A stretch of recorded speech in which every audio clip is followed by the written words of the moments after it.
الرجيم بسم الله الرحمن الرحيم وأوحي إلى نوح أنه لن يؤمن من قومك إلا من قد آمن فلا تبتئس بما كانوا يفعلون واصنع الفلك بأعيننا ووحينا ولا تخاطبني في الذين ظلموا إنهم مغرقون ويصنع الفلك وكلما مر عليه ملأ من قومه سخروا منه قال إن تسخروا منا فإنا نسخر منكم كما تسخرون فسوف تعلمون من يأتيه عذاب يخزيه ويحل عليه عذاب مقيم حتى إذا جاء أمرنا وفارت النور قل نحمل فيها من كل زوجين اثنين وأهلك إلا من سبق عليه القول ومن آمن وما آمن معه إلا قليل وقال اركبوا فيها بسم الله مجريها ومرساها إن ربي لغفور رحيم وهي تجري بهم في موج كالجبال ونادى نوح ابنه وكان في معزل يا بني اركب معنا ولا تكن مع الكافرين قال سآوي إلى جبل يعصمني من الماء قال لا عاصم اليوم من أمر الله إلا من رحم وحال بينهما الموج فكان من المغرقين وقيل يا أرض ابلعي ماءك ويا سماء أقلعي وغيض الماء وقضي الأمر واستوت على الجودي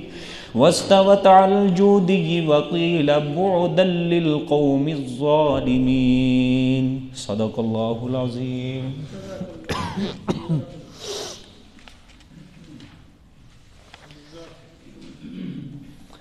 کل کے سبق میں آپ حضرات کے سامنے بیان ہوا کہ اللہ تعالیٰ نے حضرت نوح علیہ السلام کا ذکر خیر شروع فرمایا اور اس قصے کو پہلے دعوے کی وضاحت کے لیے ذکر فرمایا کہ عبادت و پکار صرف اللہ کی کرو.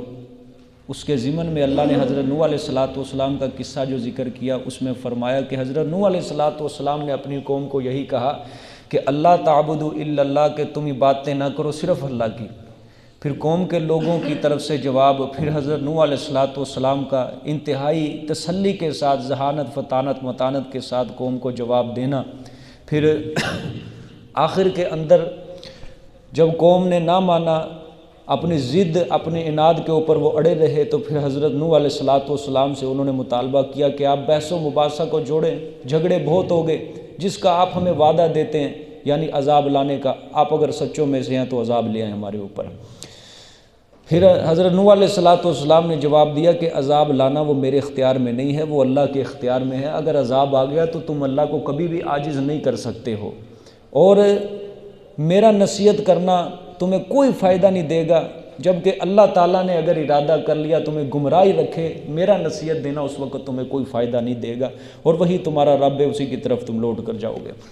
آج کے جہاں سے سبق شروع ہو رہا ہے، چونکہ قوم نے خود ہی مطالبہ کر دیا کہ آپ ہمارے اوپر عذاب لے آئیں جس عذاب کا وعدہ دیتے ہیں. جب کفار اپنے شبہات اور اعتراضات کا کافی اور شافی جواب دینے سے عاجز آ چکے تھے، حضرت نوح علیہ السلام کے جواب کے آگے بھی وہ لاجواب ہو گئے، تو انہوں نے اب دوسرا رنگ اختیار کیا حضرت نوح علیہ السلام کا. یہاں تو نہیں ذکر کیا، لیکن سارے اگر قرآن پاک میں جتنا بھی حضرت کا ذکر اللہ تعالیٰ نے جتنی صورتوں میں کیا، ان سب کا مجموعہ کو اگر اکٹھا کریں تو جب یہ لاجواب ہو گئے تو ظاہری بات ہے جب کافر لاجواب ہو جائے پیغمبر کے سامنے، پھر وہ دوسرا رنگ یہ اختیار کرتے ہیں، ایذائیں اور تکلیفیں پہنچاتے ہیں پیغمبر کو. کبھی تانے دیتے ہیں، ساحر کہتے ہیں، کبھی مجنون کہتے ہیں، کبھی جادوگر کہتے ہیں، کبھی کذاب کہتے ہیں، اور نیز تکلیفیں پہنچاتے ہیں. پیغمبر کو پتھر مارنا، پیغمبر علیہ السلام کو مارنا، ٹھیک ہے. اور حضرت نوح علیہ السلام کے بارے میں آتا ہے کہ ان کو تاریخ کے اندر لکھا ہے کہ ان کو الٹا زمین کے اوپر لٹا کے ان کا گلا گھونٹ کے ان کو بے ہوش کر دیا کرتے تھے. اور ہمارے استاد فرمایا کرتے تھے، انہوں نے بھی کسی کتاب کے اندر پڑھا کہ 950 سال حضرت نوح علیہ السلام نے اللہ تعالیٰ کی توحید بیان کی، 950 سال کے اندر کوئی دن بھی ایسا خالی نہیں گزرتا تھا جس میں حضرت نوح علیہ السلام کو قوم کی طرف سے مارا نہیں جاتا تھا، سمجھ آئیے؟ تو انہوں نے یہ دوسرا رنگ اختیار کیا۔ تو جب نوبت یہاں تک پہنچ گئی تو حضرت نے اللہ کے دربار میں دعا کر دی، وہی جو ہر پیغمبر نے دعا کی ہے سوائے آپ صلی اللہ علیہ وسلم کی ذات گرامی کی۔ ہر پیغمبر نے کیا دعا کی؟ حضرت نوح علیہ السلام نے دعا کی، ربی انی دعوت قومی لیلا و نہارا، اے میرے رب میں نے دن رات ایک کر دیا تیرا مسئلہ توحید سمجھانے کے اندر، سنانے کے اندر۔ 950 سال کوئی کم عرصہ نہیں ہے یارو، کم عرصہ۔ انسان تصورات کے اندر جائے تو بہت زیادہ ہی عرصہ ہے، اور 950 سال میں 80 بندوں کا ایمان لانا، ٹھیک ہے؟ 950 سال میرے اللہ میں نے دن رات ایک کر دیا ہے تیری تبلیغ میں، تیرا مسئلہ توحید سمجھانے میں۔ پھر کہا، یہ سورۃ نوح کے اندر ہے، ربی لا تذر علی الارض من الکافرین دیارا، اے میرے رب زمین کے اوپر کافر، ایک بھی کافر نہ چھوڑنا۔ کیا کہا؟ اے میرے رب زمین کے اوپر کوئی بھی کافروں کا گھر نہ چھوڑنا، وگرنہ اگر تو نے ان کو زندہ چھوڑ دیا ان میں سے کسی میں سے تو تیرے اگلے آنے والے بندوں کو یہ خراب کریں گے، ان کو بھی شرک کے اوپر مبتلا کریں گے۔ اور پھر دعا مانگی، ربی انی مغلوب فانتصر، یہ بھی حضرت نوح علیہ السلام کی دعاؤں میں سے ایک دعا ہے، اے میرے رب بے شک میں مغلوب ہوں، تو میری مدد فرما۔ تو کیا فرما؟ میری مدد فرما، میں مغلوب ہو چکا ہوں۔ اس پر اللہ تعالیٰ نے حضرت کو تسلی دی، وَأُوحِيَ إِلَىٰ نُوحٍ، اور وحی کی گئی طرف نوح علیہ السلام کے، اَنَّهُ لَن يُؤْمِنَ مِن قَوْمِكَ، بے شک وہ ہرگز نہیں ایمان لائے گا تیری قوم سے کوئی، إِلَّا مَنْ قَدْ آمَنَ، مگر وہ جو تحقیق ایمان لا چکے ہیں۔ بس یہ 80 لوگ اب ایمان لے آ گئے ہیں، ان کے علاوہ اور کوئی ایمان نہیں لائے گا آپ کی قوم سے۔ یہ تسلی ہے پیغمبر علیہ السلام کہ آپ کو اب گھبرانے کی، مغموم ہونے کی کوئی ضرورت نہیں ہے، بس جتنے لوگوں نے ایمان لانا تھا وہ لے کے آ چکے ہیں، ٹھیک ہے؟ اچھا یہاں سے ایک بات سمجھیں، سورۃ نوح کے اندر یہی جو ربی لا تذر علی الارض من الکافرین دیارا، کیا میرے رب زمین کے اوپر ایک بھی کافر نہ چھوڑنا، اگر چھوڑ دیا تو یہ آنے والے تیرے نسلوں کو، تیرے بندوں کو یہ شرک کے اندر مبتلا کر دیں گے۔ تو یہاں سے مبتدئین یہاں سے سوال اٹھاتے ہیں کہ دیکھو جی حضرت نوح علیہ السلام کو پتہ تھا کہ آنے والے جو لوگ ہوں گے وہ شرک و کفر کے اندر مبتلا کریں گے، اس لیے تو اللہ تعالیٰ سے کہہ رہے ہیں کہ دیکھو یا اللہ ان کو ایک بھی کافر نہ چھوڑنا، ٹھیک ہے؟ وہ حضرت نوح علیہ السلام نے یوں ہی نہیں بات کہی تھی، یہ اس کا جواب یہ آیت ہے کہ اللہ نے پہلے ہی بتا دیا تھا کہ بس جتنے بندے ایمان لائے ہیں لے آ چکے ہیں، اب اس کے علاوہ اور بندے ایمان نہیں لائیں گے، ٹھیک ہے؟ آگے کیا فرمائے؟ فَلَا تَبْتَئِسْ بِمَا كَانُوا يَفْعَلُونَ، پس نہ تو مغموم ہو، نہ آپ مغموم ہوئے ان کے کفر اور ان کے استہزاء پر۔ یہ جو کفر کر رہے ہیں، شرک کر رہے ہیں، دن رات یہ مذاق اڑا رہے ہیں، آپ کا تمسخر کر رہے ہیں، آپ ان کے کفر کے اوپر نہ مغموم ہوئے، بِمَا كَانُوا يَفْعَلُونَ، بسبب ان باتوں کے جو یہ کرتے ہیں، کیونکہ ان میں بغیر مخالفت کے توقع ہی نہیں ہے۔ ان کے اندر توقع یہی ہے کہ بس یہ مخالفت کریں گے، استہزاء کریں گے، کفر کریں گے، شرک کریں گے، باقی ان کے اب مقدر کے اندر ایمان نہیں ہے، اب ان کی ہلاکت کا وقت بس قریب آ چکا ہے، ٹھیک ہے؟ دیکھیں آگے، وَاصْنَعِ الْفُلْكَ بِأَعْيُنِنَا وَوَحْيِنَا وَلَا تُخَاطِبْنِي فِي الَّذِينَ ظَلَمُوا، اور بناؤ کشتی کو، وَاصْنَعِ الْفُلْكَ، بناؤ کشتی کو، بِأَعْيُنِنَا، ہماری نگرانی میں، خود یا دوسروں سے، ٹھیک ہے؟ بناؤ کشتی کو بِأَعْيُنِنَا، ہماری نگرانی میں، خود بناؤ یا دوسروں سے بنواؤ، وَوَحْيِنَا، اور ہماری وحی کے ساتھ، یعنی ہماری تعلیم اور الہام سے وحی آپ نے کشتی بنانی ہے۔ وَلَا تُخَاطِبْنِي فِي الَّذِينَ ظَلَمُوا، اور نہ آپ سفارش کریں مجھ سے ان لوگوں کے بارے میں جنہوں نے ظلم کیا، یعنی کفر و شرک کیا، یعنی ہماری حفاظت میں اور ہمارے ہدایت کے مطابق آپ نے میرے پیغمبر کشتی تیار کرنی ہے، بے فکر ہو کر کشتی تیار کرنی ہے، ہماری نظر ہے عنایت اور حفاظت ہر طرف سے تمہیں اور اس کشتی کو محیط ہوگی، جس کے ذریعے تم کو اور تمہارے متبعین کو ہم طوفان سے محفوظ رکھیں گے، ٹھیک ہے؟ آپ کشتی تیار کریں، اور ان مشرکین کے بارے میں جب میں نے عذاب ان کے اوپر بھرپا کر دینا ہے، سیلاب آئے گا، طوفان آئے گا، میں نے جب عذاب بھیجنا ہے تو پھر آپ کے ذمہ نہیں ہے کہ آپ میرے سے پھر سفارش نہ کریں گے جو لوگ کفر کر رہے ہیں، شرک کر رہے ہیں، کہ یا اللہ ان کو بچا لے، ان کو بچا لے. آپ ان کے بارے میں کوئی سفارش نہیں کریں گے. وَلَا تُخَاطِبْنِي فِي الَّذِينَ ظَلَمُوا، ٹھیک ہے، اور نہ تو سفارش کر مجھ سے ان لوگوں کے بارے میں جنہوں نے ظلم کیا. اِنَّهُمْ مُغْرَقُونَ، بے شک وہ سب غرق کیے ہوئے ہیں. اب وہ غرق ہو گئے جو آپ کے اوپر ایمان نہیں لائے، جنہوں نے مسئلہ توحید قبول نہیں کیا، آپ کی مخالفت کے اندر کمر کسی انہوں نے دن رات، اب میں ان کو غرق ہی کروں گا. یہ اللہ تعالیٰ کا غصے برا کلام ہے یہ، ٹھیک ہے. بس اب وہ غرق ہوں گے، ایمان نہیں لاتے، ان کے مقدر کے اندر میں نے ان کے دلوں کے اوپر مہر جباریت لگا دی ہے. اب میں نے ان کو بچاؤ، ان کا بچنا، ان کی حفاظت کرنا اب ان کے اختیار، ان کے مقدر کے اندر نہیں. اب وہ بس سیلاب کے اندر غرق ہوں گے جو میں عذاب بھیجوں گا. آگے وَيَصْنَعُ الْفُلْكَ، اور بنا رہے تھے کشتی کو. حضرت نوح علیہ السلام جب کشتی بنا رہے تھے، وَكُلَّمَا مَرَّ عَلَيْهِ، اور جب بھی کوئی گزرتا، علیہ اوپر اس کے، ٹھیک ہے، مَلَئٌ سردار من قومہ، اس کی قوم سے، یعنی حضرت نوح علیہ السلام کی قوم سے کوئی سردار گزرتا اپنی جماعت کے ساتھ.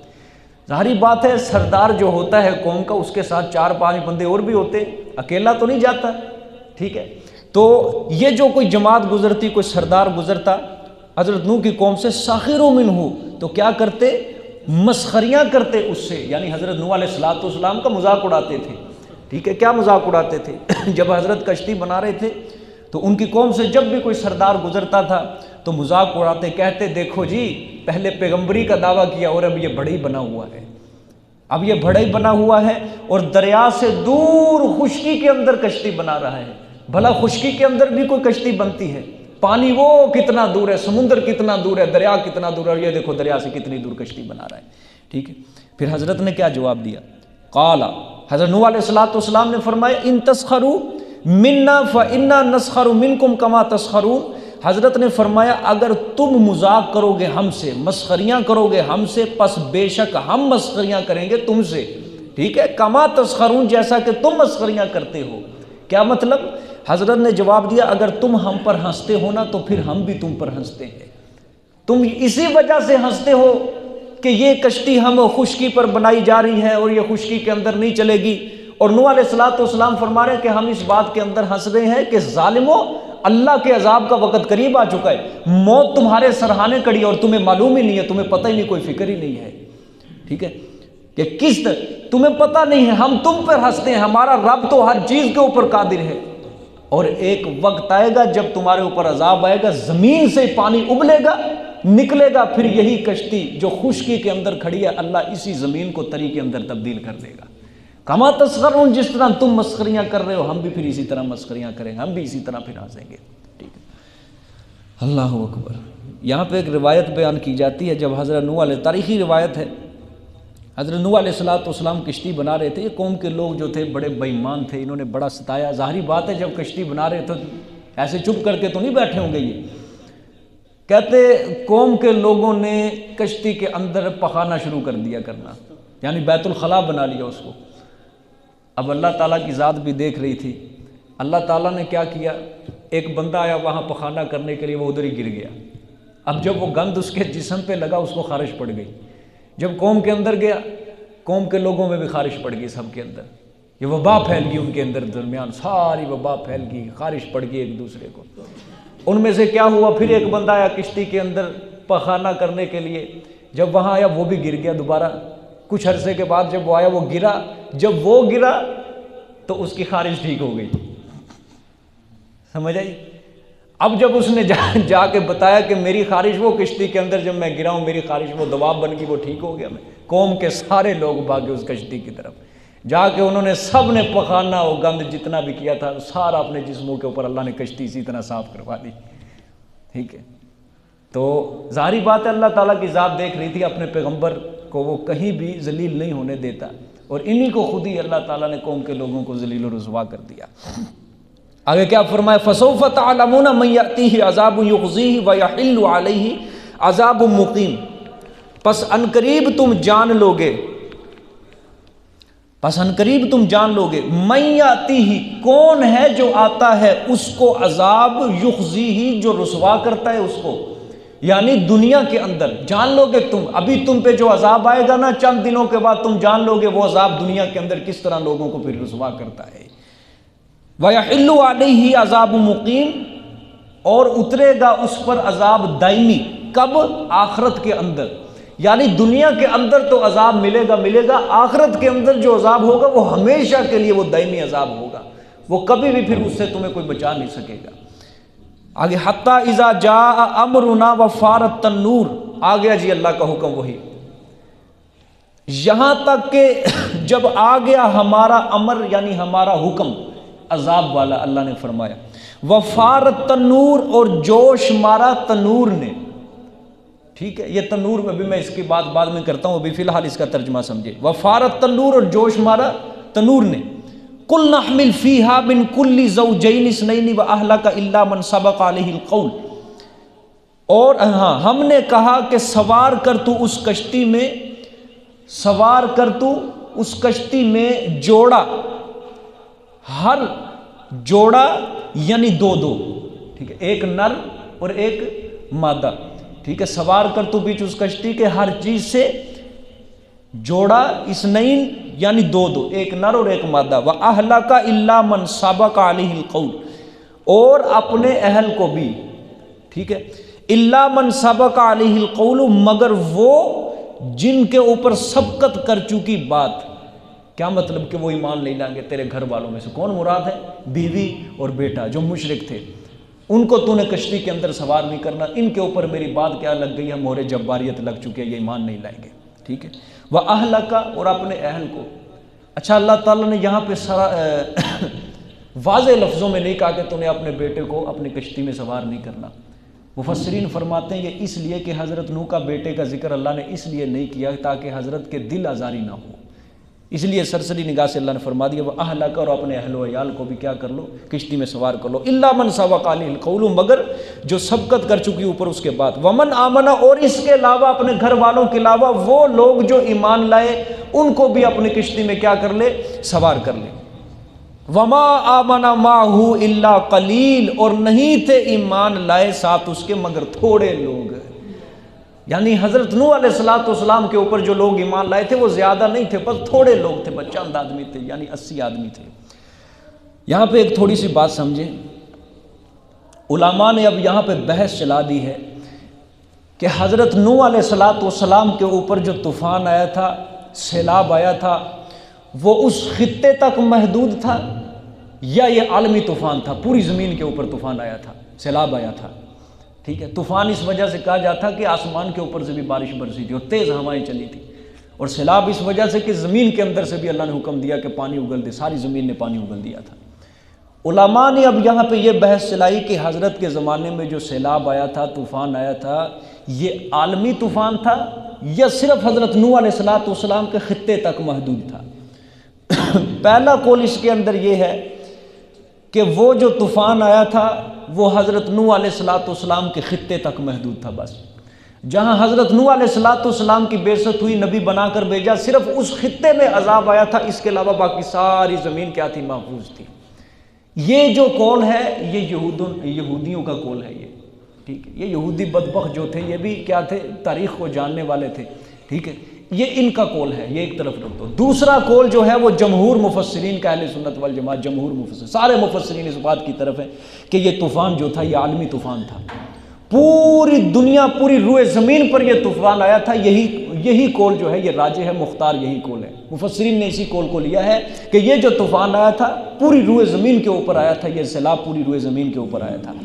کیا مطلب، کس طرح؟ اللہ تعالیٰ کا قرآن پاک کے اندر ارشاد ہے وَجَعَلْنَا ذُرِّيَّتَهُ هُمُ الْبَاقِينَ، یعنی طوفان نوح کے بعد ہم نے صرف حضرت نوح علیہ السلام کی اولاد کو باقی رکھا، ٹھیک ہے، جو باقی رہنے والے تھے ہم نے ان کو اس کی کیا بنا دیا، ان کی اولاد بنایا، ذریت بنایا تھا، اور باقی سب کیا ہو گئے تھے، غرق ہو گئے تھے۔ مورخین لکھتے ہیں کہ مفسرین نے بھی فرمایا کہ حضرت نوح علیہ السلام کے جو 3 بیٹے کشتی میں سوار تھے، حام، سام، یافس، انہی 3 بیٹوں سے آگے جتنی بھی روئے زمین پر اولاد پھلی وہ انہی 3 بیٹوں سے پھیلی تھی، اور باقی جو لوگ تھے قوم نوح کے وہ سب کیا ہو گئے؟ غرق ہو گئے تھے۔ 80 لوگوں کو نجات ملی اور 3 بیٹے بچ گئے تھے، حضرت نوح علیہ السلام کی کشتی میں سوار تھے، اور انہی لوگوں سے، انہی بیٹوں سے حضرت نوح کی کیا چلی تھی؟ آگے نسل چلی تھی، ٹھیک ہے۔ اس وجہ سے حضرت نوح علیہ السلام کو آدم ثانی بھی کہا جاتا ہے، ٹھیک ہے۔ یعنی زمین پر صرف یہ 80 آدمی آباد ہو گئے تھے، بس یہی زمین پر بچے تھے، اور انہی سے کیا چلی تھی؟ آگے نسل چلی تھی۔ یہ حضرت نوح علیہ السلام کو آدم ثانی کہا جاتا ہے۔ قرآن پاک کی یہ آیت بھی اس طرف اشارہ کرتی ہے کہ یہ جو سیلاب تھا یہ کیا تھا؟ پوری روئے زمین کے اوپر آیا تھا۔ دوسری بات، حضرت نوح علیہ السلام کی دعا رب لا تذر علی الارض من الکافرین دیارا، کیا میرے رب زمین کے اوپر ایک بھی کافر نہ چھوڑنا، زمین کے اوپر ایک بھی کافر نہ چھوڑنا۔ یہ بھی اس کی دلیل ہے کہ یہ جو سیلاب آیا تھا یہ تمام اہل زمین کے اوپر ہی سیلاب آیا تھا، ٹھیک ہے۔ اور جن لوگوں نے کہا کہ نہیں یہ جو سیلاب آیا تھا یہ حضرت کی قوم تک، حضرت کے خطے تک محدود تھا، تو حضرت نوح علیہ السلام چونکہ ایک خطے کی طرف نبی بنا کر بھیجے گئے تھے، تو لہٰذا سیلاب جو آیا تھا، عذاب آیا تھا، اسی خطے کے اوپر آیا تھا۔ تو شاہ عبدالعزیز رحمۃ اللہ علیہ اس قول کا جواب دیتے ہیں، حضرت فرماتے ہیں کہ سلف اور خلف میں سے کسی کا بھی قول نہیں ہے، متاخرین میں سے اور نہ سلف و صالحین میں سے کسی کا بھی یہ قول نہیں ہے کہ اس نے کہا ہو کہ پوری روئے زمین کی بجائے یہ حضرت نوح علیہ السلام کے خطے تک یہ عذاب محدود تھا۔ بلکہ ٹھیک ہے کہ حضرت نوح علیہ السلام ایک خطے کی طرف نبی بنا کر بھیجے گئے تھے، ایک قوم کی طرف، لیکن وہ قوم ہی اس وقت، حضرت نوح علیہ السلام کی قوم ہی اس وقت وہ سارا جہان تھا، سمجھ آئی ہے؟ زمین کے اوپر اتنی آبادی تھی ہی نہیں، صرف جس قوم کی طرف حضرت نوح علیہ السلام نبی بنا کر بھیجے گئے نا، صرف وہی قوم زمین کے اوپر آباد تھی، اور اسی قوم کی طرف حضرت نوح کو بنا کے بھیجے گئے؟ نبی بنا کر بھیجے گئے۔ جس طرح حضرت آدم علیہ السلام کی جتنی بھی بعد کی اولاد تھی وہ ساری حضرت آدم کے لیے کیا تھی؟ امت تھی۔ اس لیے حضرت نوح علیہ السلام جس قوم کی طرف نبی بنا کر بھیجے گئے زمین پر وہی آباد تھے، وہی خطہ آباد تھا، تو اللہ نے اسی کی طرف حضرت نوح علیہ السلام کو پیغمبر بنا کر بھیجا، وہی حضرت کی امت تھی، اور انہی کے اوپر عذاب آیا تھا، ٹھیک ہے۔ تو آج کل کے نادان لوگ بھی کہتے ہیں کہ 80 آدمیوں کے ذریعے کس طرح نسل پھیل سکتی ہے، 80 آدمیوں کے ذریعے کس طرح لوگ پھیل سکتے ہیں۔ شاید ان کو یہ نہیں پتا سورۃ نساء کے شروع میں اللہ تعالیٰ نے کیا فرمایا، یا ایھا الناس اتقوا ربکم الذی خلقکم من نفس واحدہ، سمجھ آئیے؟ یا ایھا الناس اتقوا، اے لوگو ڈرو تم اپنے رب سے جس نے پیدا کیا تمہیں ایک نفس سے، وخلق منھا زوجھا، اور پھر پیدا کیا اس سے اس کی بیوی کو، وبث منھما رجالا ونساء، ٹھیک ہے، اور پھیلا دیے پھر اس نے اس دونوں سے، حضرت آدم اور حضرت حوا سے، کئی مرد اور کئی عورتیں پھیلا دی۔ جس رب نے ایک آدم سے سارا جہان پھیلا دیا، ٹھیک ہے، اس رب نے بعد میں 80 آدمیوں سے تو کیا نسل نہیں چلا سکتا؟ سمجھے یہ کہ نہیں؟ اچھا، غرض یہ کہ جمہور مفسرین ہیں وہ اسی بات کی طرف گئے ہیں کہ یہ عالمگیر طوفان تھا، پوری روئے زمین کے اوپر یہ سیلاب آیا تھا، ٹھیک ہے۔ اور دوسری بات یہ ہے کہ تمام جانوروں کو سوار کرنا، یہ آیت کے اندر آیا نا کہ ہر جانور سے کیا لے لے کہ ایک جوڑا لے لے، تو تمام جانوروں کو سوار کرنا ایک ایک جوڑا، یہ اسی کی طرف اشارہ ہے کہ اگر طوفان یہ عام نہ ہوتا تو جانوروں کو سوار کرنے کا پھر کیا مطلب تھا؟ جانور کیا دوسرے زمین کے اوپر نہیں پھر رہے تھے؟ اسی وجہ سے کہا گیا کہ جانوروں کو کشتی میں سوار کر لو، یہ عالمگیر طوفان ہوگا یہ سارے کا سارا، سمجھ آئی ہے؟ اچھا، اب دوسرا سوال اس میں یہ ہے، اللہ نے فرمایا کہ ہر جانور کا جوڑا سوار کر لو۔ اب سوال یہ پیدا ہوتا ہے، اللہ تعالیٰ کی تو بے تحاشا مخلوق ہے، ٹھیک ہے، بہت زیادہ اللہ تعالیٰ کی مخلوق ہے زمین کے اوپر انسانوں کے علاوہ، اللہ نے فرمایا ہر جانور کا جوڑا جوڑا لے لو، تو کشتی کے اندر وہ کس طرح پورے آ گئے؟ سمجھے؟ سوال ہے نا، کشتی کے اندر وہ اتنی بے پناہ مخلوق اللہ تعالیٰ کی زمین کے اوپر آباد ہے، وہ کشتی کے اندر کس طرح پورے آ گئے؟ 80 آدمی ہیں، ظاہری بات ہے حضرت نے بھی جو کشتی بنائی ہوگی وہ آدمیوں کے حساب سے بنائی ہوگی، جتنی ان کی طاقت تھی قوت تھی اسی طرح کشتی بنائی ہوگی، اور پھر اوپر سے اللہ نے حکم دیا ہر جانور کا کیا رکھ لو؟ جوڑا جوڑا اپنی کشتی کے اندر رکھ لو، ٹھیک ہے۔ اس کا ایک جواب تو یہ ہے کہ یہ حضرت نوح علیہ السلام کا معجزہ تھا، حضرت کے پاس کچھ چیزیں خود بخود آ جایا کرتی تھیں، جب کشتی بنا رہے تھے، کشتی چلنے کے قریب تھی، خود بخود چیزیں آتی تھیں، اور حضرت نوح علیہ السلام اسے کشتی کے اندر سوار کر لیتے تھے، رکھ لیتے تھے، اور اس طرح سارے جہان کے جوڑے جوڑے سوار ہو گئے۔ یہ حضرت نوح علیہ السلام کا معجزہ تھا کہ اتنے زیادہ جو جانور تھے وہ حضرت نوح علیہ السلام کی کشتی میں کیا ہو گئے؟ سوار ہو گئے، یہ حضرت کا معجزہ تھا۔ لیکن دوسرا جواب جو تحقیقی جواب مفسرین نے دیا، زبردست جواب ہے یہ بڑا، وہ کیا ہے؟ وہ فرماتے ہیں کہ حیوانات جو ہوتے ہیں دو قسم کے ہوتے ہیں، جانور دو قسم کے ہیں۔ جانوروں کی ایک قسم وہ ہے جو پانی کے اندر زندہ رہتے ہیں، اور دوسری قسم وہ ہے جو خشکی کے اندر زندہ رہتے ہیں، ٹھیک ہے؟ جو جانور پانی کے اندر زندہ رہتے ہیں ایک وہ قسم ہے، اور جو خشکی کے اندر زندہ رہتے ہیں یہ دوسری قسم، ٹھیک ہے؟ اب جو پانی کے اندر زندہ رہنے والے ان کو تو کشتی میں سوار کرنے کی ضرورت نہیں ہے، یہ ایک طرف۔ اب باقی کون سے جانور رہ گئے؟ خشکی کے جانور۔ اب خشکی کے جانوروں کی بھی کتنی دو قسمیں ہیں، ایک قسم وہ ہے جو انسان کے کام کاج کے لیے آتے ہیں وہ جانور، اور دوسری قسم وہ ہے جو انسانوں کے کام نہیں آتے، ٹھیک ہے؟ اب جو جانور انسانوں کے کام نہیں آتے ان کو بھی سوار نہیں کرنا، اور جو پانی کے اندر رہتے ہیں ان کو بھی سوار نہیں کرنا۔ ہاں اب کون سے جانور رہ گئے جو انسان کے کام کاج کے لیے آتے ہیں، وہ جانور باقی رہ گئے، ان جانوروں کو سوار کر لو۔ عقل بھی اسی چیز کو مانتی ہے، کیونکہ یہ 80 آدمی تھے، پرانا دور تھا، ہوائی جہاز گاڑیوں کا دور نہیں تھا۔ اب جو جانور اللہ تعالیٰ قرآن پاک کے اندر نہیں کہتا کہ میں نے گھوڑے کو پیدا کیا، میں نے خچر کو پیدا کیا تمہاری زینت کے لیے، تم اس کے اوپر بوجھ لاتے ہو، یہی انسان کے کام کاج آتے ہیں۔ تو ان لوگوں کو ضرورت تھی ان جانوروں کی جنہوں نے جا کے خشکی کے اوپر ہونا تھا آباد، ایک دوسرے کو جانور کے اوپر بوجھ لادنا، اپنی ضروریات زندگی کو کیا کرنا، پورا کرنا، ادھر ادھر آنا جانا۔ تو جس چیز کی ضرورت تھی اللہ تعالیٰ کی مراد اسی جانور کو اپنی کشتی کے اندر کیا کر لو، سوار کر لو۔ سمجھ آ گئی؟ یعنی خشکی کے اندر وہ جانور جو انسان کے کام کاج آتے ہیں ان کو اپنی کشتی کے اندر کیا کر لو، سوار کر لو۔ باقی جو پانی کے اندر زندہ رہ سکتے ہیں یا خشکی کے اندر وہ جانور جو انسان کے کام نہیں آتے ان کو سوار کرنے کی ضرورت نہیں ہے۔ یہ محققین مفسرین نے یہ جواب دیا ہے اس کا، ٹھیک ہے؟ اچھا باقی جانور پھر کہاں چلے گئے؟ سوال اب پیدا ہوتا ہے باقی جانور کہاں چلے گئے؟ جواب اس کا یہ ہے وہ ہلاک ہو گئے بس۔ اب سوال پھر پیدا ہوتا ہے کہ ان کو غرق کیوں کیا گیا دوسرے جانوروں کو، ان کا بیچاروں کا کیا قصور تھا؟ تو مفسرین جواب دیتے ہیں یہ ان کی طبعی موت تھی، ان کا وقت ہی پورا ہو چکا تھا بس، ٹھیک ہے؟ سیلاب آیا، قوم نوح کے لیے کیا بن گیا؟ عذاب بن گیا، لیکن یہ جانوروں کے لیے یہ طبعی موت بن گیا بس۔ اللہ نے ان کو موت لکھی اسی کے اندر تھی کہ سیلاب کے ذریعے، پانی کے ذریعے ان کے اوپر کیا آئے گا، ان کے اوپر موت آئے گی۔ بھئی آج بھی اگر بارش ہوتی ہے، کئی کیڑے مکوڑے زمین کے اوپر ریگنے والے وہ بارش کے ذریعے مر نہیں جاتے، سمجھئے؟ وہ ان کی کیا ہوتی ہے؟ طبعی موت ہوتی ہے، ٹھیک ہے؟ بارش آتی ہے، بعض لوگوں کے لیے وہ رحمت بن جاتی ہے، بعض لوگوں کے لیے وہ زحمت بن جاتی ہے، ٹھیک ہے؟ اب یہ جو سیلاب آیا تھا قوم نوح کے لیے کیا بن گیا؟ یہ عذاب بن گیا، اور کیڑے مکوڑوں کے لیے، دوسرے جانوروں کے لیے کیا بن گیا؟ یہ طبعی موت بن گیا، ٹھیک ہے؟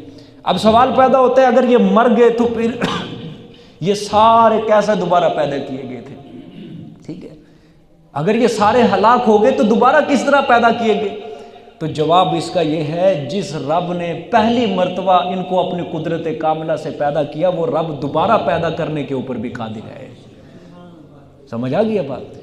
پہلی مرتبہ بھی تو اللہ نے پیدا کیا تھا، اپنی قدرت کاملہ کے ذریعے پیدا کیا، تو دوسری مرتبہ بھی رب ان کو اپنی قدرت کاملہ کے ذریعے پیدا کر سکتا ہے۔ بے تحاشا اللہ تعالیٰ کی مخلوق ہے دنیا کے اندر آباد ہے، ٹھیک ہے؟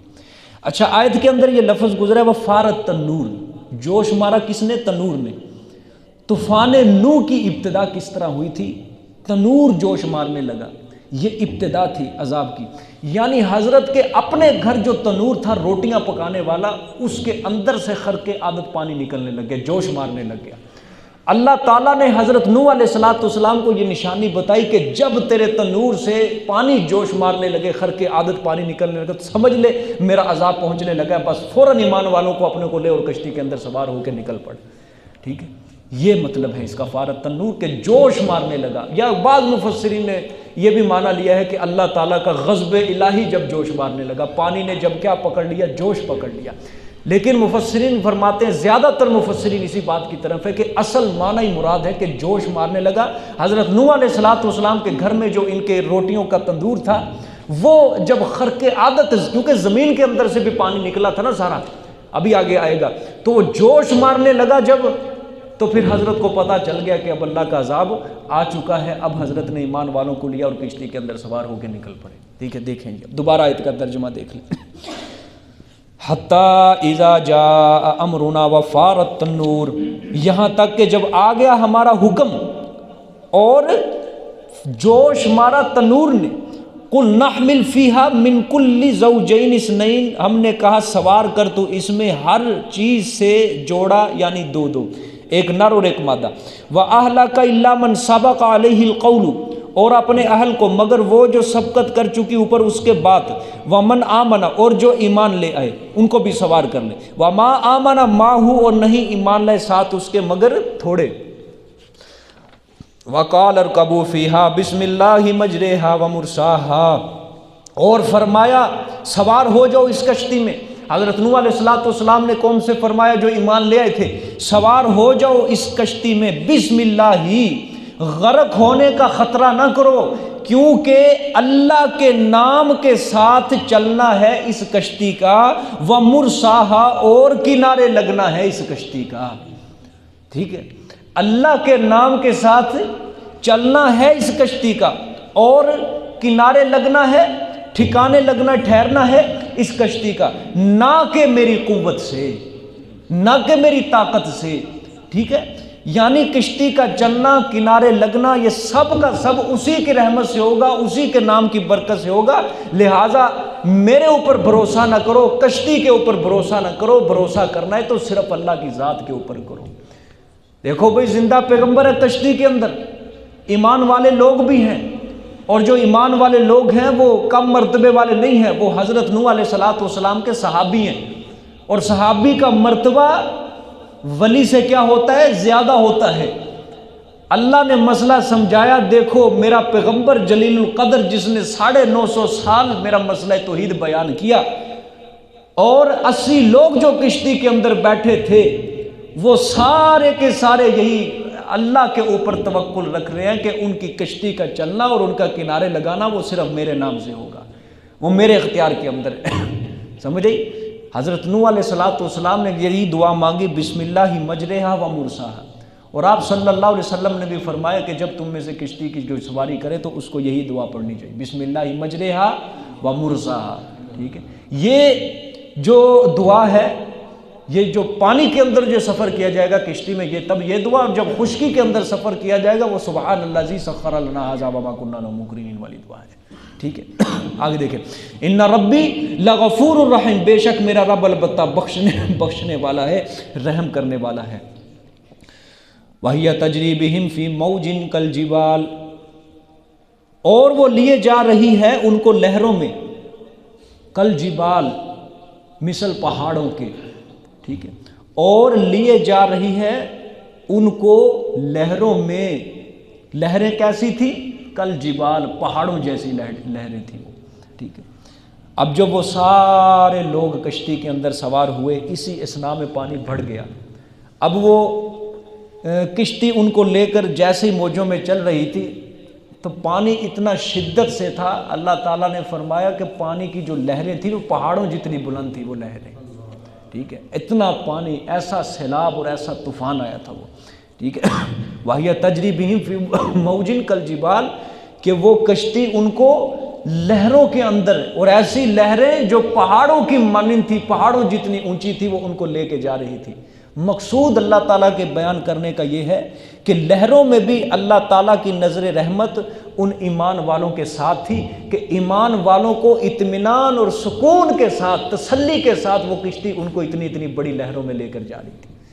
وگرنہ سمندر کے اندر بھی پانی تھوڑا سا تیز جوش مارنے لگے نا تو کشتی والے پریشان ہو جاتے ہیں، لیکن یہ لہریں پہاڑوں جتنی بلند لہریں، وہاں تو انسان کو خوف سے ہی مارا جائے گا، لیکن اللہ تعالیٰ کے بیان کرنے کا مقصود یہ ہے کہ یہ کشتی ان کو بڑے اطمینان اور سکون کے ساتھ، وہ کشتی ان کو اتنی بڑی لہروں سے لے کر جا رہی تھی، یہ سارا ہمارا نظر کرم تھا ان کے اوپر۔ اللہ اکبر۔ وَنَادَى نُوحٌ ابْنَهُ وَكَانَ فِي مَعْزِلٍ يَا بُنَيَّ ارْكَبْ مَعَنَا وَلَا تَكُن مِّنَ الْكَافِرِينَ، اور پکارا نوح علیہ السلام نے اپنے بیٹے کو، وَكَانَ فِي مَعْزِلٍ، اور تھا وہ بیچ کنارے کے، یا بُنَيَّ ارْكَبْ مَعَنَا، اے میرے پیارے بیٹے سوار ہو جا تو ہمارے ساتھ، وَلَا تَكُن مَّعَ الْكَافِرِينَ، اور نہ ہو تو ساتھ کفر کرنے والوں کے۔ کشتی جب چلنے لگی نا تو جب وہ تھوڑا سا آگے پہنچنے لگی تو فوراً حضرت نوح علیہ السلام کا بیٹا سامنے آ گیا. ٹھیک ہے، کیا آ گیا؟ بیٹا سامنے آ گیا. اور اللہ نے بھی یہ واقعہ قرآن میں کیا کر دیا؟ ذکر کر دیا. ابھی میں بتاتا ہوں یہ کیوں ذکر کیا، اللہ کا مقصد کیا ہے یہ ذکر کرنے کا. ٹھیک ہے، کشتی چلنے لگی، سگے بیٹے کو آواز دی. اس کا نام کنعان تھا. اس کا نام کیا تھا؟ کنعان. ٹھیک ہے، کنعان، کاف نون عین الف نون، کنعان نام تھا. وہ دوسرے جو تھے بیٹے جن سے نسل چلی تھی، جو کشتی کے اندر سوار تھے، وہ ایمان لے آ چکے تھے. ان کا نام حام، سام، یافس تھا. اور یہ جو تھا کنعان تھا، یہ مشرک تھا، ایمان نہیں لایا تھا. اور بعض لوگ کہتے ہیں، مفسرین کا اس میں اختلاف ہے، کہ یہ حضرت نوح کا سگا بیٹا نہیں تھا. ٹھیک ہے، یہ حضرت نوح کی جو دوسری بیوی تھی، اس کو پہلے خامد سے وہ بیٹا تھا جس کو کہا جاتا ہے ربیب، تربیت یافتہ. یعنی حضرت نوح علیہ السلام نے اس کو پالا تھا، وہ پہلی بیوی سے تھا، وہ بیوی کا پہلا خامد تھا. تو حضرت نوح علیہ السلام کی ایک دوسری بیوی تھی، اس سے یہ بیٹا تھا، یہ سگا بیٹا نہیں تھا. لیکن قرآن کا یہ جو لفظ ہے نا، یا بنیہ، اس سے پتہ چلتا ہے کہ یہ سگا بیٹا تھا. اور مفسرین کی کثیر تعداد بھی اسی طرف ہے، یہ سگا بیٹا تھا حضرت نوح علیہ السلام. یا بنیہ دیکھو اس کا کیا مطلب ہے؟ اے میرے بیٹے نہیں، اے میرے پیارے بیٹے. یا بنیہ، اے میرے پیارے بیٹے، سوار ہو جا تو ہمارے ساتھ. ٹھیک ہے، بیٹا کافروں کے ساتھ لقمہ طوفان نہ بن جانا، لقمہ اجل نہ بن جانا. سوال یہ پیدا ہوتا ہے یہاں پہ، جب وہ مشرک تھا تو حضرت نوح علیہ السلام نے اسے کیوں آواز دی تھی؟ جبکہ پتہ تھا کہ مشرک کے اوپر اللہ کا عذاب برحق ہے، تو حضرت نوح نے کیوں اسے بچانے کی آواز دی کہ آ جا کشتی کے اندر سوار ہو جا؟ جواب اس کا یہ ہے کہ حضرت کو اپنے بیٹے کے بارے میں پتہ تھا کہ میرا بیٹا مشرک ہے، مگر انہوں نے سمجھا کہ اس ہولناک طوفان کو دیکھ کر شاید وہ ایمان لے آئے. اس ہولناک طوفان کو دیکھ کر، سیلاب کو دیکھ کر، اوپر سے بارش ہے، طوفانی ہوائیں چل رہی ہیں، اور نیچے سے سیلاب، پانی، زمین پانی ابل رہی ہے، شاید یہ ایمان لے اور میرے ساتھ کشتی میں سوار ہو جائے. تو اس لیے حضرت نوح علیہ السلام نے کشتی میں بلایا تھا. لیکن دوسرا یہ جواب بھی ہے، دوسرا جواب زیادہ تحقیقی جواب ہے. وہ یہ ہے کہ بہت سے محققین اس بات کی طرف گئے ہیں کہ وہ جو حضرت نوح کا یہ بیٹا تھا، یہ منافق تھا. اب وہ جو کام کرتا تھا حضرت کے سامنے، جب وہ رہتا تھا تو مسلمانوں والے کام کرتا تھا، توحیدی کام کرتا تھا. ٹھیک ہے، حضرت نے سمجھا، اس وقت بھی سمجھا کہ یہ میرا بیٹا موحد ہے، اس کو پتہ نہیں ہے، تو میرے ساتھ آ جا، کشتی کے اندر سوار ہو جا. اس لیے حضرت نوح علیہ السلام نے اس کو کشتی میں سوار ہو جانے کا کیا کہا؟ حکم دیا تھا.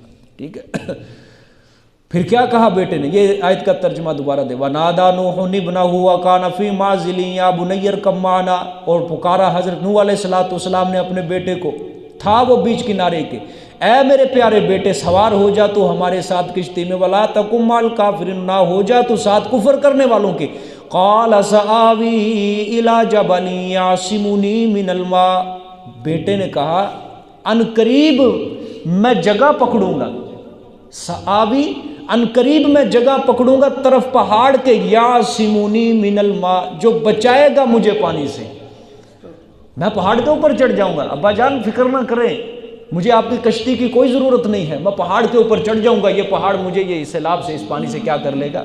بچا لے گا. ابھی تک جو سیلاب آیا تھا وہ پہاڑوں کے اوپر، ابھی تک جوش نہیں مارا تھا اللہ کے عذاب نے، پانی نے جوش نہیں مارا تھا. ابھی پانی نیچے نیچے تھا، پہاڑوں کی بلندیوں کو پانی نے نہیں چھوا تھا، ابھی پانی نیچے نہیں تھا، اس لیے یہ پہاڑ کے کسی کونے کے اوپر ہوگا. اس نے کہا کہ میں پہاڑ کے اوپر چڑھ جاؤں گا، یہ پانی مجھے بچا لے گا.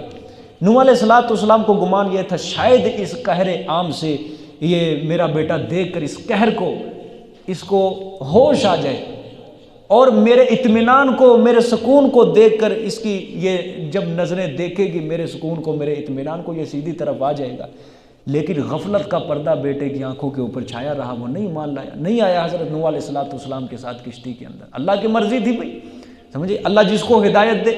ٹھیک ہے، حضرت نوح نے فرمایا. اب وہاں بیٹے نے کیا کہا؟ سآوی الی جبل یعصمونی من الماء، عنقریب میں جگہ پکڑوں گا طرف پہاڑ کے، جو بچائے گا مجھے پانی سے. قال لا عاصم اليوم من امر اللہ الا من رحم، حضرت نوح علیہ السلام نے فرمایا نہیں کوئی بچانے والا آج کے دن اللہ کے قہر سے، من امر اللہ، آج کے دن اللہ کے حکم سے، اللہ کے قہر سے کوئی نہیں بچ سکتا. الا من رحم، نہ پہاڑ نہ کوئی اور چیز بچائے گی مگر جس کے اوپر اللہ رحم کرے گا، صرف وہی بچے گا بس، یعنی وہ ایمان والوں کے لیے رحمت ہو چکی ہے اللہ کی، ٹھیک ہے۔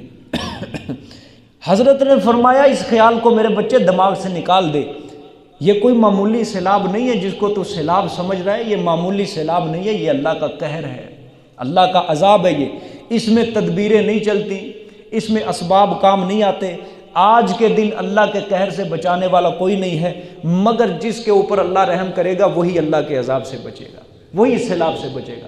ہاں پہاڑ بھی تو اللہ کے حکم کے تابع ہیں نا، پہاڑ بھی تو اللہ کے حکم کے تابع ہیں، کس طرح پھر وہ بغیر حکم خداوندی کے کسی کو کیسے پناہ دے سکتے ہیں پہاڑ، ٹھیک ہے، کیسے پناہ دے سکتے ہیں پہاڑ؟ نہیں دے سکتے، وہ حکم خداوندی کے کیا ہیں؟ قائل ہے۔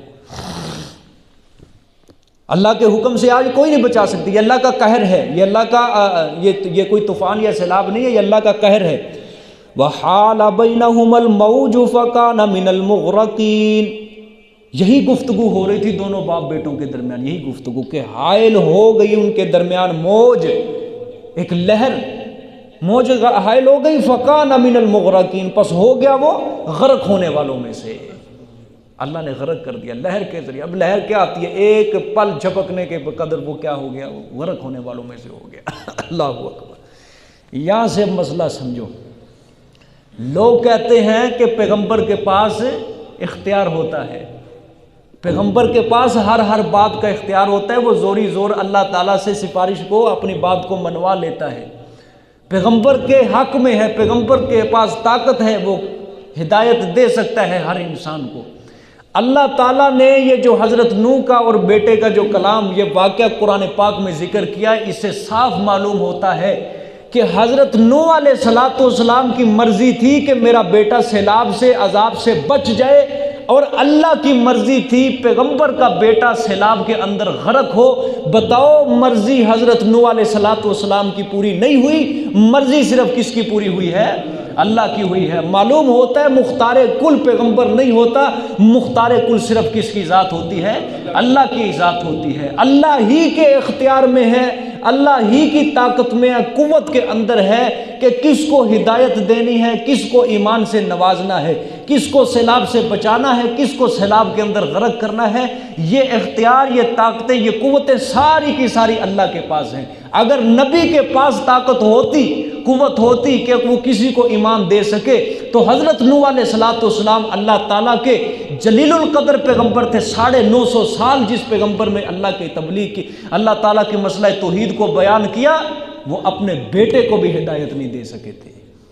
سمجھ آئیے کہ نہیں؟ وہ اپنے بیٹے کو بھی ہدایت نہیں، اگر ان کے پاس بھی اگر ہدایت کا اختیار ہوتا، طاقت ہوتی تو اپنے بیٹے کو ہدایت دے دیتے، لیکن چونکہ ہدایت کا اختیار صرف کس کے پاس ہے؟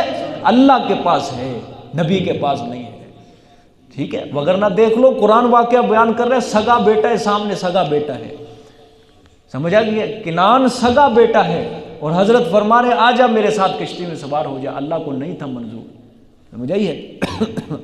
کیا ہوگی؟ وحال بینہما، اور حائل ہو گئی درمیان ان کے موج، فکان من المغرقین، پس ہو گیا وہ غرق ہونے والوں سے۔ آگے دیکھو، وقیل یا ارض ابلعی ماءک ویا سماء اقلعی وغیض الماء، اللہ اکبر، اور کہا گیا، یعنی اللہ نے فرمایا، کہا گیا اے زمین نگل جا تو اپنا پانی۔ جب یہ سارے کافر غرق ہو گئے، اصحاب سفینہ جو کشتی کے اندر سوار تھے، اہل ایمان تھے، اللہ نے ان کو کیا کیا؟ بچا لیا، ان کو نجات دے دی، باقی سارے کافر پانی کے اندر غرق ہو کے مر گئے سارے۔ پھر اللہ نے زمین کو کیا حکم دیا؟ اے زمین نگل جا تو اپنے پانی کو، وَيَا سَمَاءُ اقلعی، اور اے آسمان بند کر دے تو اپنے پانی کو۔ چنانچہ دونوں واقع ہو گئے، ٹھیک ہے؟ کیا مجال تھی آسمان اور زمین اللہ کا حکم نہ مانتے، وہ اس کے حکم سے زمین و آسمان بنے، اور اس کے حکم کو کیا مجال تھی ٹکرا دیتے۔ زمین نے بھی اللہ کا حکم مان لیا، زمین نے اپنا پانی اپنے اندر کھینچ لیا، اور پھر وہ زمین کیا ہوگی؟ خشک ہو گئی، اور آسمان نے بھی پانی برسانا کیا کر دیا؟ بند کر دیا، ٹھیک ہے؟ اللہ کا حکم پورا ہوا، دونوں واقع ہو گئے۔ وغیض الماء، اور خشک ہو گیا پانی، ٹھیک ہے؟ اللہ اکبر۔ پہاڑوں جتنی بلند لہریں، ٹھیک ہے، اور بیٹا کہہ رہا ہے میں پہاڑ کے اوپر چڑھ جاؤں گا، یہ مجھے پہاڑ بچا لے گا۔ اللہ نے فرمایا پہاڑوں جتنی بلند لہریں، آپ خود ہی اندازہ لگا لو جب پوری روئے زمین کے اوپر یہ سیلاب آیا ہوگا، اور اللہ نے فرمایا کہ زمین اپنا پانی کیا کر لے، کھینچ لیا اپنی طرف، ٹھیک ہے، اور زمین کیا کر لیا، کھینچ لیا۔ اللہ نے فرمایا وغیظ الماء، پانی کیا ہو گیا، خشک ہو گیا۔ ایک لمحے کے اندر اللہ تعالیٰ نے ان کو عذاب دیا اور ایمان والوں کو بچایا، اور پانی کو پھر کیا کر دیا، اللہ نے خشک کر دیا۔ جس طرح پہلی حالت میں زمین تھی، اللہ تعالیٰ نے اسی کا طرح کیا کر دیا، زمین کو خشک کر دیا۔ یہ اللہ تعالیٰ کی قدرت کاملہ کی بہت بڑی دلیل ہے۔ اس لیے ہے نا ان اللہ علی کل شیء قدیر، اگر چند لمحے پہلے اس نے ساری زمین کو پانی سے بھر دیا، چند لمحوں کے بعد وہ زمین کو اپنی اصلی حالت میں لوٹانے کے اوپر بھی وہ ذات قادر ہے۔ وغیظ الماء، اور خشک ہو گیا پانی، وقضی الامر، اور فیصلہ کر دیا گیا معاملے کا۔ کیا مطلب کہ اللہ تعالیٰ نے اہل ایمان کو نجات دے دی اور کافروں کو کیا کر دیا، غرق کر دیا۔ اور اللہ کا جو وعدہ ہوتا ہے پیغمبر کے ساتھ اور اہل ایمان کے ساتھ، اللہ نے اپنا وعدہ کیا کر دیا، پورا کر دیا۔ وقضی الامر، فیصلہ کر دیا گیا معاملے کا۔ واستوت علی الجودی، اور جا ٹھہری وہ کشتی اوپر جودی پہاڑ کے، ٹھیک ہے، اوپر جودی پہاڑ، یہ جو ہے عراق کا ایک صوبہ ہے موصل، یہ آرمینیا کا پہاڑی سلسلہ ہے، ہزاروں میلوں کے اندر یہ پھیلا ہوا ہے۔ جس طرح یہ کوہ ہمالیہ، کوہ کراکرم ہے، آرمینیا کا پہاڑی سلسلہ ہزاروں میلوں کے اندر، اسی پہاڑی سلسلے کے اندر یہ جودی پہاڑ ہے، اور عراق کا صوبہ موصل ہے، اس کے اندر یہ پہاڑ کہا جاتا ہے، وہاں یہ واقع ہے یہ پہاڑ، ٹھیک ہے، جودی پہاڑ۔